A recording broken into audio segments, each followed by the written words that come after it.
Bine ați venit pe canalul meu Baby for You. Astăzi vă arăta cum se tricotează acest model care se numește țesătură de coș sau basket weave în engleză. Ok, pentru a realiza acest model vom proceda în felul următor. Eu aici am 26 de ochiuri. Și anume, două ochiuri sunt de margine, după care am trei ochiuri lucrate pe, imediat aici, trei ochiuri lucrate pe față și trei ochiuri lucrate pe dos. Și anume, adică 6 ochiuri, da? 3 pe față, 3 pe dos, 6. Și cum am procedat? Aici, aceste 6 ochiuri, care sunt 3 pe față, 3 pe dos, le-am înmulțit cu câte repetări vreau să aibă acest model. În acest caz am vrut să aibă 4 repetări și anume am făcut 6 ori 4 și mi-au rezultat 24 de ochiuri. Dacă doriți mai multe repetări, spre exemplu 5, facem 6 ori 5 repetări și ne rezultă 30 de ochiuri. Plus 2 ochiuri de margine ar veni 32. Dacă vreți 7 repetări, 6 ori 7 și ne rezultă 35 de ochiuri, plus 2 ochiuri de margine și ne rezultă 37 de ochiuri. Da? Deci în acest caz aici avem 6 ori 4 și ne dă 24, plus 2 ochiuri de margine, 6 ochiuri. Mai departe. Așa. Deci avem 3 ochiuri pe față, 3 ochiuri pe dos, a câte 4 repetări, da? 1, 2, 3, 4, plus cele 2 ochiuri de margine. Și avem aceste 3 ochiuri pe față, 3 ochiuri pe dos, se repetă de 5 ori, are câte 5 rânduri, după care ochiurile pe față vor fi lucrate pe dos și ochiurile pe dos vor fi lucrate pe față, tot așa câte 5 rânduri. Da? Eu aici sunt la al 5-lea rând, după cum se vede, deja am lucrat. Sunt la 5-lea rând, unde încep acum să lucrez. Luăm primul ochi pe Andreea din dreapta fără a lucra, deoarece este ochi de margine și lucrăm 3 ochiuri pe față.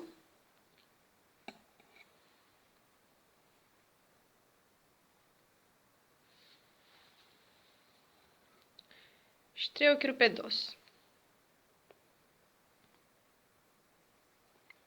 3 ochiuri pe față. Și 3 ochiuri pe dos. 3 ochiuri pe față. 3 ochiuri pe dos. 3 ochiuri pe față. 3 ochiuri pe dos.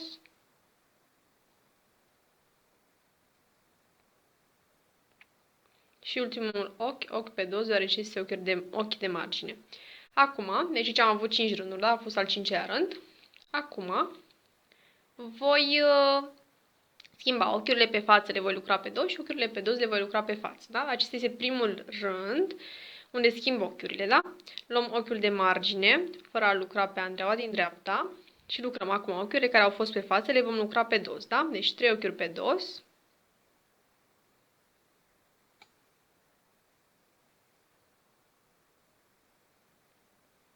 Iar ochiurile care au fost pe dos le vom lucra pe față. Și 3 ochiuri pe față. 3 ochiuri pe dos.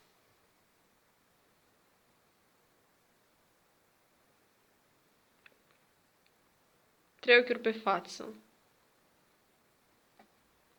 3 ochiuri pe dos.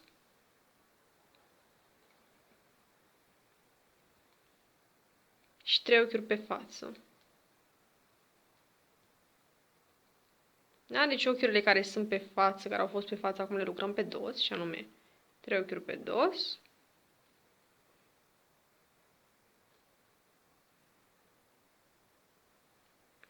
Iar ochiurile care au fost pe dos le lucrăm pe față. 3 ochiuri pe față.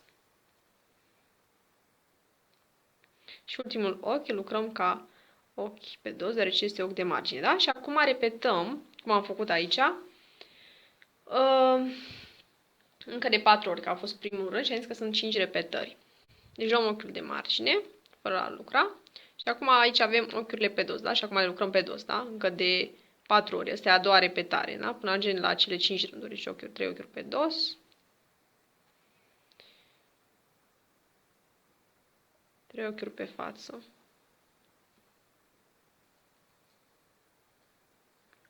3 ochiuri pe dos.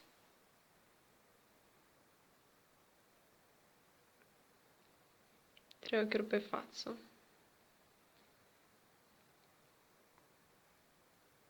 3 ochiuri pe dos. 3 ochiuri pe față. 3 ochiuri pe dos.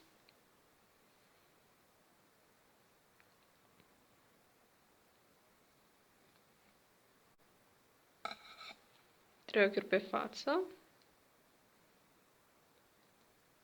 Și ultimul ochi o luăm pe dos, dar și este ochi de margine, da? Și acum mai repetăm încă de 3 ori, 3 rânduri, aceste, aici 3 ochiuri pe față, 3 ochiuri pe dos, 3 ochiuri pe față. După care voi reveni să vă arăt cum arată. Aici așa arată după ce am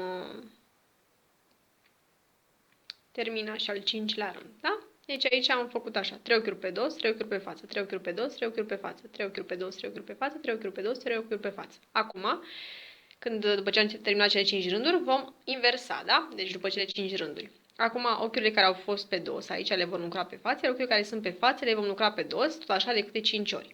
Bineînțeles, aici am pus 3 ochiuri pe față, 3 ochiuri pe dos. Puteți să puneți și mai multe ochiuri. 7 ochiuri pe față, 7 ochiuri pe dos. Să repetați mai mult de 5 rânduri, 6 sau 7 rânduri, câte doriți, da? Deci, așa se lucrează acest model. Dacă v-a plăcut acest clip, nu uitați să vă abonați, să dați like, share și să comentați. Doamne ajută, zi binecuvântată, spor la lucru și pe data viitoare!